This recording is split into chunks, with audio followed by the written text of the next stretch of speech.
Draga braćo, cijenjeni džemate, zraku, vodi i zemlji dogodilo se džemre. S džemretima poteknu sokovi života i mi ćemo ubrzo vidjeti kako se zemlja zazeleni, oživi. Džemreta su radost svim zemlje stanovnicima, svim stvorenjima Božijim, jer bez džemreta ne bi bilo plodova. Život bi bio nemoguć, jer na ogoljenoj zemlji života nema. Vidjeli smo kako u jesen sve uvehne, osuši se, nestane, ali je prije nestanka, prije u zemlju vraćanja dalo plod. Cvijetom, ukrasom nas zadivilo, bilo korisno. S džemretima sve će ponovno oživjeti, zemlja će se ukrasiti i to je nezaustavljivi ciklus kruženja života u prirodi. I kao što prirodi svake godine džemreta dolaze, nama svake godine džemre dolazi. Da sokove vjere u nama pokrene, da nas na putu pravom osnaži, da i mi plodonosni budemo, da ponašanjem svojim zemlju, društvo ukrasimo, a to džemre što nam dolazi, Ramazan se zove. Sva džemreta čovječanstvu, odnosno sve objave čovjeku poslane u Ramazanu su počele dolaziti. Muhammed, sallallahu alejhi ve sellem, u Ramazanu je sjedio duboko zamišljen nad stanjem svoga naroda, čovjeka uopće, kada mu je objava došla, kada su ti sokovi vjere potekli. Evo nam, kao što prirodi džemreta dolazi Ramazan, da nas iz svakodnevnice prene, da nas iz materijalizma i trke za prolaznim probudi, da nas na putu pravom osnaži.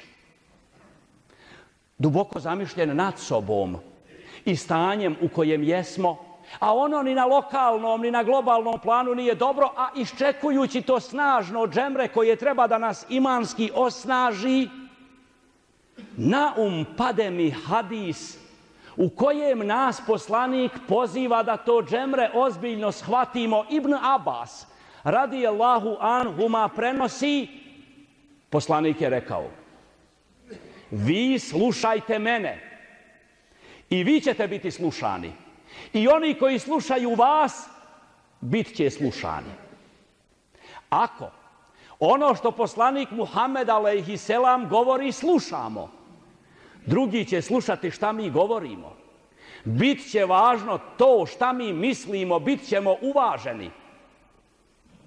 To što poslanik govori slušati, to ne znači samo to čuti, već to činiti. Zar se kod nas za nekoga ko je dobar, ko zapovjeđeno izvršava, ne kaže da je poslušan?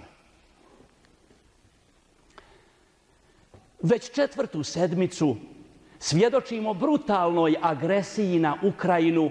Zahvaljujući savremenim tehnologijama taj rat pratimo uživo. Gledamo stradanja, ubijanja, progone. Iz onoga što čujemo i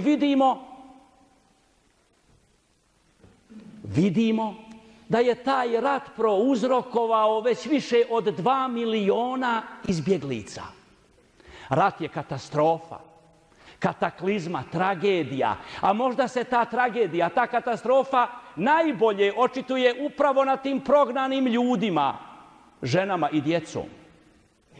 Prije 5-6 godina čovječanstvo, svijet se također suočio sa snažnim izbjegličkim valom iz razorene Sirije, Iraka.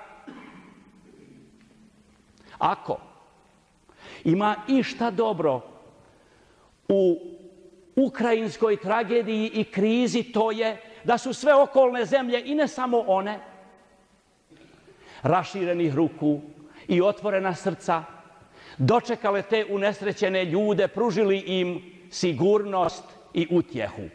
To je dobro. To je milosrđe kojem Islam uči. To je milosrđe koje kršćanstvo promovira. To je čovjek.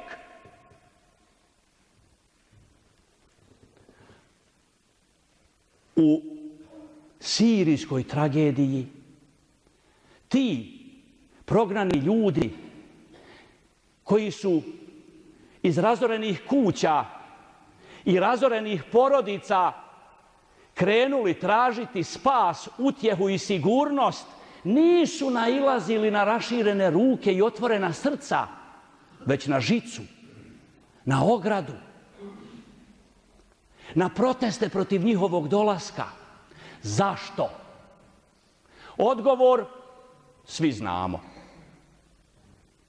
Pitao sam se tad i sad me isto pitanje progoni. Zašto bi se neko plašio ljudi čija su srca čista? Zikrom se čiste i oživljavaju. Zašto bi se neko plašio ljudi čija su tijela čista? Abdest i gusul su im farz. Zašto bi se neko plašio ljudi čija je svakodnevnica čista? Namaz ih odvraća od ružnih dijela i poroka. Zašto bi se neko plašio ljudi koji slušaju šta poslanik govori pa ne lažu, ne kradu, ne varaju, nikom nepravdu ne čine, nisu nasilni? A jesmo li mi, braćo, uistinu ovakvi? Nas, sljedbenike Muhammedove, sallallahu alejhi ve sellem, Allah dželešanuhu u Kur'anu opisuje. I između ostalog kaže da je ono što nas karakterizira to da mi promoviramo dobro, a protiv zla i svega negativnog se odlučno borimo. To, kako će se drugi odnositi prema nama, ostavimo to njima na savjest. Na nama je da učinimo sve kako bismo svugdje i uvijek donosili dobro. Na nama je da naš odnos prema svemu, prema čovjeku posebno, zadivljuje. Na nama je da predstojeći Ramazan iskoristimo kako bi sebe podsjetili Islam šta je i da otvorimo naša srca da čuju, da slušaju ono što je poslanik Muhammed sallallahu alejhi ve sellem rekao, kako bi i nas slušali, kako bi se uvažavalo ono što umet misli i do njegovog stava držalo. Treba čuti šta nam poslanik govori o poštenju. Pitam se, zašto to vladari diljem umeta našega nisu u prilici da budu slušani? A i kako bi ih neko slušao kad je po indeksu raširenosti korupcije u društvu u tim našim muslimanskim zemljama raširenost takva toga zla i poroka da zauzimamo prva mjesta u svijetu? Kako da nas neko čuje kad govorimo o poštenju, ako to što nam poslanik Muhammed alejhi selam govori ne živimo? Treba slušati ono što nam poslanik Muhammed alejhi selam govori o pravdi, pravičnosti, pravednosti. Naš poslanik Muhammed alejhi selam je na tome toliko insistirao da je čak rekao da je jedan sahat borbe za pravdu, jedan sahat pravednoga postupanja kod Allaha dželešanuhu vrijedniji od 60 ili 70 godina ibadeta. Kako to? Kako to da te vladare naše niko ne čuje kad zbore, stav njihov niko ne uvažava, a i kako bi? Kad nepravedno postupaju, kad je u tim našim muslimanskim društvima, braćo, važnije koga znaš nego šta znaš. kako je to Muhammed alejhiselam i ashabi bili uvaženi? Zašto je to Ebu Bekr i Omer radijallahu anhu bili uvaženi? I slušalo se diljem svijeta to što oni govore, uvažavalo to što misle. Pa taj naš poslanik Muhammed alejhiselam je sa minbere u džamiji Medinskoj rekao: tako mi Boga, ja bi mojoj kćerki Fatimi osjekao ruku kada bi ukrala. Taj Ebu Bekr je s istog toga mjesta obratio se ljudima i rekao: najslabiji među vama, najjači je kod mene taj Omer. On je svome sinu Abdullahu, koji koristi privilegiju halifinoga sina, pa svoje deve napasa na najboljim pašnjacima, naredio da svu razliku u cijeni njegovih deva u odnosu na druge uplati u Bejtul Mal, da bi nas neko čuo, do našeg stava držao.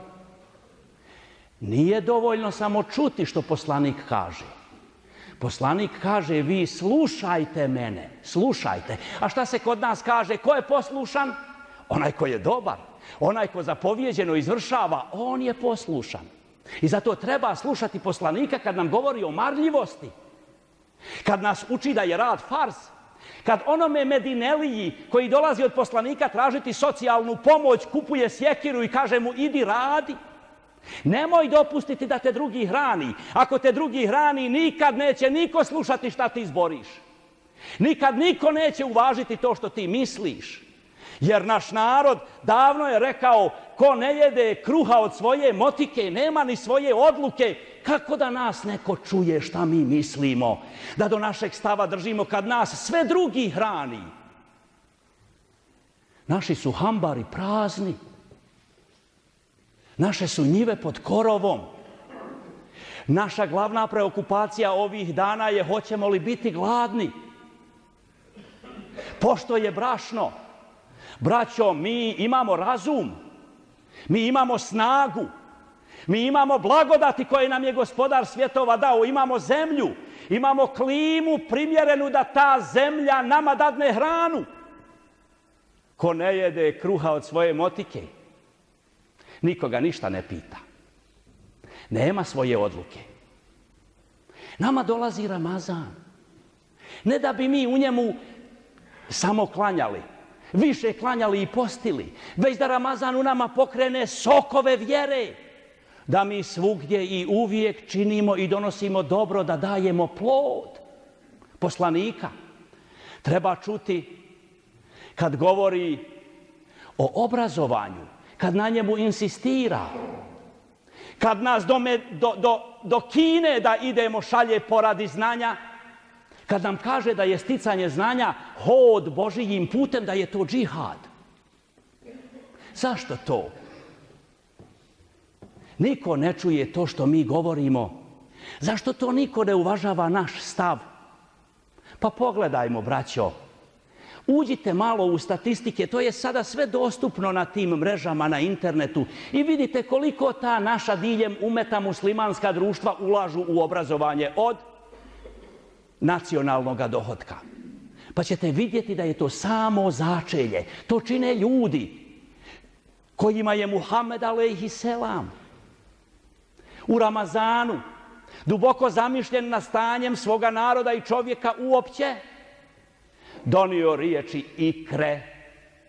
Bismi rabbike lezi halek, čitaj, uči u ime Gospodara, jer je to snažni podstrek da izađeš iz poniženja i da neko čuje šta ti misliš. Kad vam, braćo, vladari i državna, društvena elita šalje svoju djecu da studiraju vani, znajte da u obrazovanje u svojim društvima ne ulažu mnogo. Do tog obrazovanja ne drže. Da ne postupaju onako kako bi Allah zadovoljan bio. Poslanika treba čuti kada o uređenom društvu govori, kada naređuje u Medini da se sruši džamija koja je sagrađena bez građevinske dozvole, bespravno.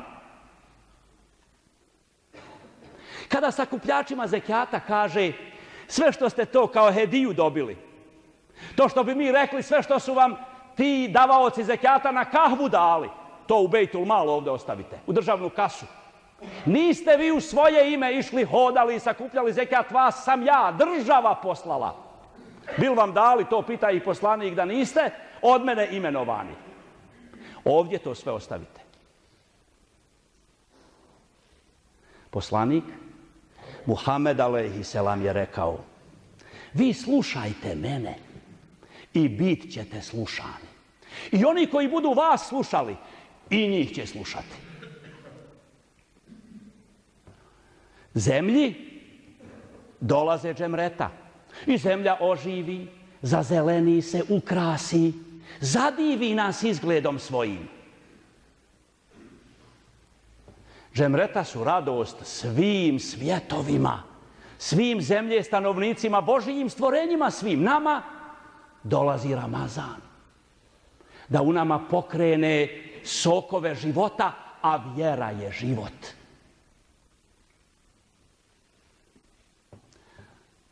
Da u nama pokrene, da otvori naša srca, da čujemo šta je poslanik rekao i to poslušamo.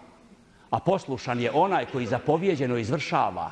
I nije Ramazanu zadaća samo da nas pokrene da klanjamo, da više klanjamo i postimo, već da sebe osnažimo, da svugdje i uvijek donosimo dobro, jer vjernik svugdje i uvijek plod daje.